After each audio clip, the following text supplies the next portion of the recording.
So why are people worried about measles? It's really contagious. It spreads quickly across nurseries, through families, and it makes children very, very unwell. And I think another big reason is people just haven't heard of it. I mean, for 30, 40 years, because of vaccinations, we haven't had to deal with measles.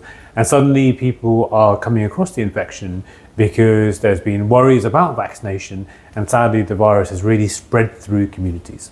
What are some of the complications that measles can cause? The virus can really get into your lungs and cause a pneumonia, and that can be really quite significantly bad for the child. They might need to have oxygen, they very sadly might need to go to intensive care and have a machine to help them breathe. And the other big complication is when measles affects the brain. So it can cause meningitis or encephalitis, which are different parts of the brain that become swollen due to the virus affecting it. And that can be catastrophic and have long-lasting problems for the child's development. And sadly, it can be fatal. Occasionally, we do see children dying from measles, which is devastating. So how can parents tell if their child has measles? Well, if they come into contact with someone who's got measles and they're unimmunized, then they're at very high risk. And measles itself can cause a cough, a cold, runny nose, and a few days later, after those symptoms, you can still have a fever, but then a rash can develop.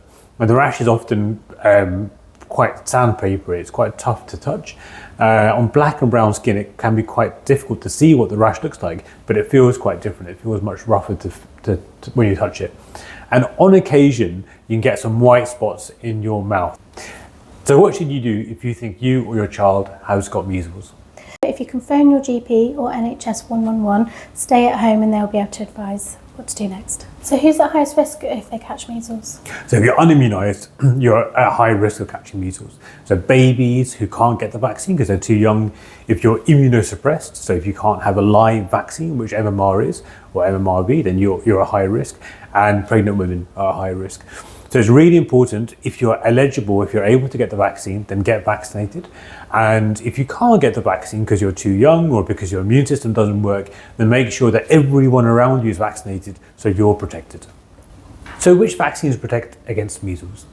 So for most people, they would have received their MMR vaccine, which protects against measles, mumps and rubella. And for children born after January 2025, they may have been offered their MMRV vaccine, which protects against measles, mumps, rubella and varicella, also known as chickenpox.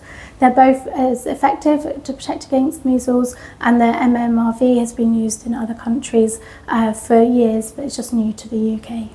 So what should people do if they're not sure what vaccines they've had?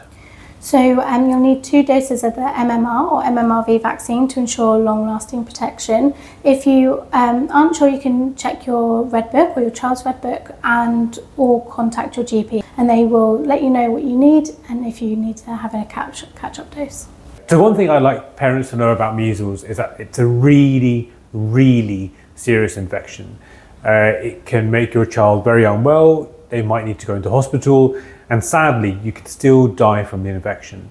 There are no treatments against measles, and the best way of protecting your child, and really the only way of protecting your child, is by getting vaccinated and encouraging all your friends and family around you to make sure they've got full vaccination status.